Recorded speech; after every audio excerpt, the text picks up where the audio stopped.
Климатските промени, освен во растителното производство, имаат негативно влијание и во сточарското производство.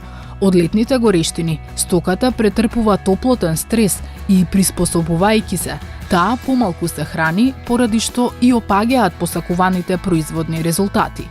Со оглед на фактот дека сточарското производство е тоа кое што треба да придонесе од произведената храна по нивите да се добијат крајни производи како млеко, месо или јајца од кои ќе се земат пари, несомнена е потребата од примена на мерки за адаптација во текот на летните горештини, кога температурата во фармите ја надминува онаа која е оптимална за стоката.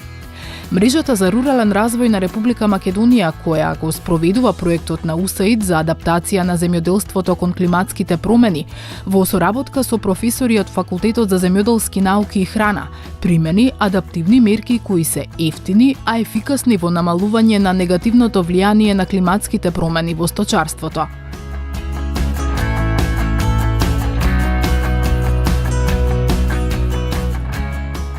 Во основата на сите видови сточарски производства е како да се задржат производните резултати, односно како да се задржи желбата и апетитот кај животните за да не се намали доброволното земање храна.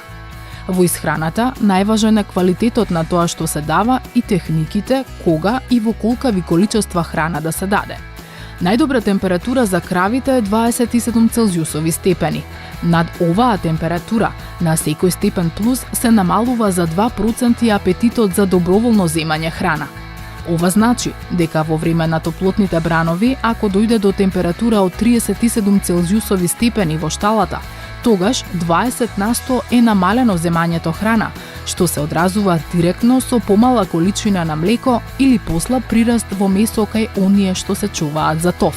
Што значи 20% храна помалце, 20% млеко помалце.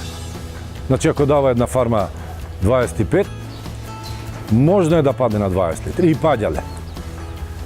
Интервенциите нема да дојдат до 25, ама интервенцијата може да покрие барем некој си наместо 20 да дојдеме до 10% загуба. И тоа е реално.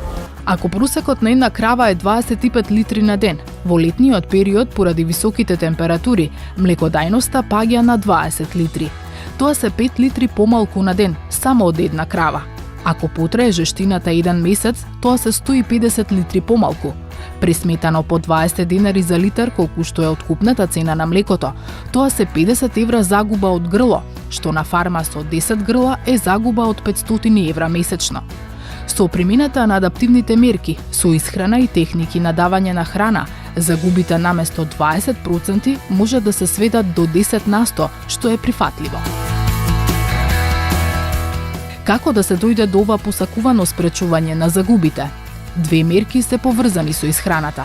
Првата е да се чува и во најжешките летни денови да се дава најквалитетната храна од вториот откос на луцерката собрана на самиот старт на цветањето. И втората мерка е да се засилат утринските и вечерните хранења и по квалитет и по количина за 8 до 10% од оние секојдневни дози што се применуваат. Најквалитетна такаваста храна да иде во летниот период. Во тој случај намалуваме загуби во ладење, намалуваме загуби во варење, зголемуваме енергија и делумно компензираме недоволна конзумација на храна. Сточарството директно е зависно од квалитетот на храната, од полјоделското, односно од фуражното производство.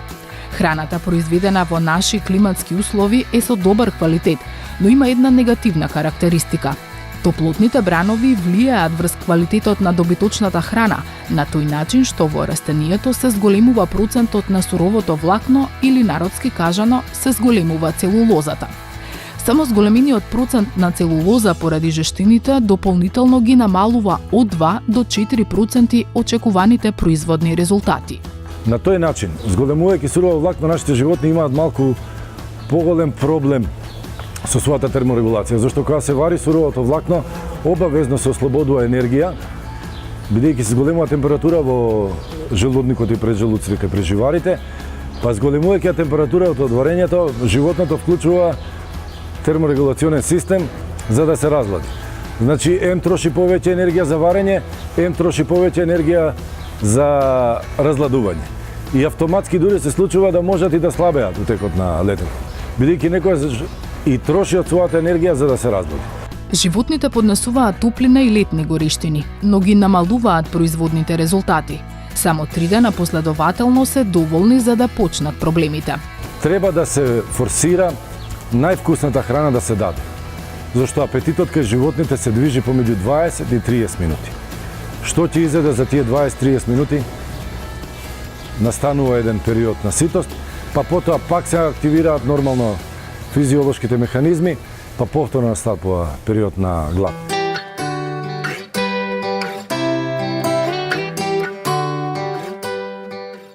Во млекопроизводството на фармите, најзначајната работа која ги загрижува сточарите, а која е поврзана со климатските промени, е фактот што поради стресот од топлото, кравите драстично и брзо ја намалуваат млечноста, а штом еднаш опадне, нивното враќање на нормалното ниво трае многу бавно и долго, често од 1 па до 3 месеци по падот. Во такви периоди да им се помогне на сточарите со некакви адаптивни мерки, се со цел да тој пат на млечноста биде помал, затоа што млечноста многу нагло паѓа, но после тој топлотен стрес, период на топлотен стрес, многу тешко се враќа на нормала. И така да првите резултати, например, минатата година ние кои што ги добивме, ни укажа дека на некои од фармите падот на млечноста беше и над 20, дури 25%. За да се спречи ваквиот топлотен стрес, треба да се разладуваат кравите во топлите денови. Во една од фармите, каде што се тестира адаптивните мерки кои се наменети за малите семени фарми, се постави вентилатор, а во другата се поставија неколку вентилатори и систем со распрскувачи на вода. И кај двата система, вклучувањето може да биде автоматски штом температурата расте над оптималната, или ако сточарот оцени може и рачно да го вклучи системот за ладење според потреба. При поставувањето на вентилаторите, основен принцип е правецот на дување на воздухот да биде насочен кон вратата која е најизложена на сонце, за да се спречи дотурот на топол воздух. Ова струјање на воздухот во комбинација со ситните водени капки кои ги оросуваат кравите, ја намалува температурата и во просторот и кај стоката. На оваа фарма, прскалките со електромагнетен вентил се вклучуваат штом се вклучат и вентилаторите, но за да не дојде до прекумерно влажнање, со дополнителен тајмер пред електровентилот се регулира половина час да прскаат, па половина час да паузираат. Вентилаторите имаат за цел да го забрзат движењето на воздухот, при што влажењето на телото на кравите и струјањето на воздухот е идеална комбинација за подобро ладење, така поедноставно да кажем, односно давање на топлина од телото на животните.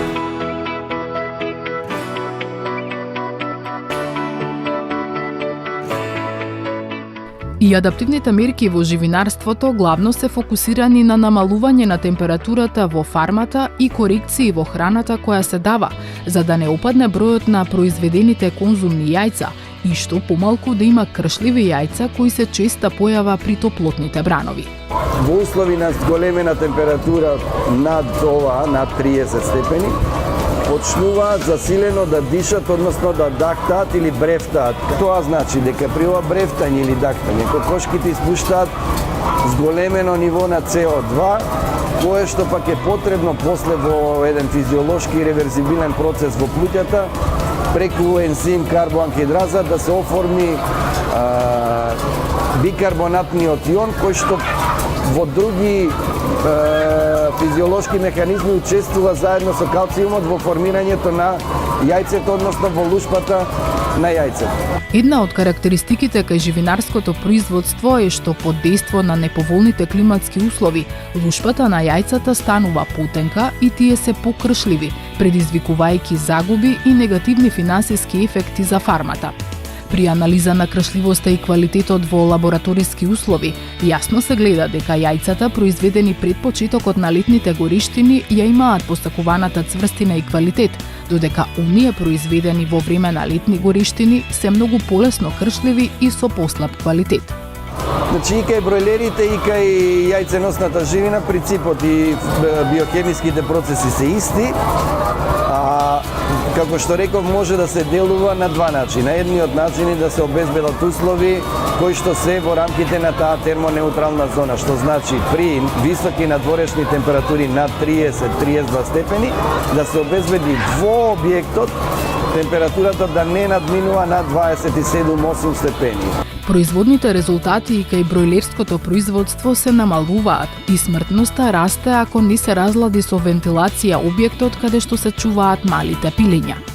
Кај бройлерите исто се случува, значи бройлерите исто трпат од топлотниот стрес, со тоа што не јадат, тогаш се зголемува конверзијата, ефикасноста на производството паѓа и цената на производството се зголемува. Значи, произведеното килограм жива мера или килограм месо има повисока цена заради овие, бидејќи не јадат, се продолжува гоењето, а и смртноста се зголемува, особено на поизразената возраст, кога густината, значи при крајот на гоењето, кога густината на населеност изнесува 30 на килограми на метар квадратен, и тоа е позамашна количина на енергија која што се произведува.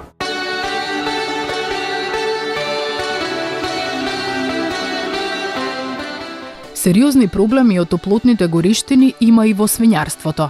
Тука, високите температури може да влијаат директно на смртноста кај малите прасиња, на зголемување на инфекциите, врз намалување на репродуктивноста и намаленото млеко кај мајките, како и врз намалување на апетитот, што влијае врз прирастот и конверзијата на храна. Проблемот со прирастот и со конверзијата, штом трга се од апетитот, знаете дека и овие два параметра ќе дојдат исто така под удар, така да кажеме. Така да имаме и некакви други мерки, освен контрола на микроклиматот, имаме и прилагодување на летни и зимски смески. Би препорачал покачување на витаминот С во дажбите, особено тој може да се покачи без никаков проблем, зашто не може да дојде до хипервитаминизација, а помага во летните месеци. Во однос на микроклиматот, значи ако го регулираме со помош на вакви системи, секако дека прирастот ќе остане, бидејќи апетитот ќе го имаме, а конверзијата на храна исто така ќе биде посоодветна. Свињите по природа не се потат, а зона на комфор им е до 26 целзиусови степени. Секоја температура над оваа е проблематична и се одразува врз производните резултати. Особено во фармите каде што условите не се соодветни, имаме зголемена смртност, односно поголеми проблеми во прасилиште заради циклични негативни влијанија кои што тргнуваат од тоа дека на маториците не им е оптимална климата во која што треба да ја завршат лактацијата. Тие добиваат проблем, најчесто се јавува така наречениот ММА синдром, маститис метритис галаксија, значи губиток на млекодајноста и инфекции на гениталниот тракт, кои што за жал имаат за последица проливи кај прасињата во прасилиште и зголемена смртност. Значи тоа се, да кажеме, ударните проблеми кои што се познати во свињарството. Системите за разладување со мокри завеси на влезниот воздух и вентилатор на излезниот се ефтини и практично применливи за малите и средни фарми. Значи системот кој што е употребен не е нов, меѓутоа кај нас не е применет. Од тука е нов за нас, особено во свињарството, значи живинарството овој систем го познава. Идејата е следна и е доста едноставна. Значи влезниот воздух, значи принципот на работа е така наречен под притисок. Значи во смисол на микроклиматот мора да создадеме под притисок или вакуум во самата просторија каде што сакаме да климатизираме. Дојдовниот воздух поминува низ евапоратори или мокри завеси, каде што имаме размена практично на влезната температура низ тие микрокелии каде што имаме проточна вода. Се намалува температурата на влезниот воздух, бидејќи од другата страна вентилатор го извлекува топлиот и загаден воздух од просторијата која што ја климатизираме. Тоа е еден доста едноставен принцип, меѓутоа доста ефикасен и, како што реков, релативно економичен, за да може и малите и средните фарми да стигнат до истиот, за да може да биде применет. Според испитувањата, ако во фармата има температура од 30 целзиусови степени, репродуктивноста опаѓа од 8 до 10 на 100. Значи едноставно да немаме таква висока смртност, да продолжи да функционира самата фарма и она што е, да кажеме, основа на производството е да не застане репродукцијата. Затоа што замислете си, ако имаме пад на репродукцијата или немаме појава на еструс, значи немаме можност за овулација, немаме можност за оплодување, со самото тоа немаме нови живородени прасења.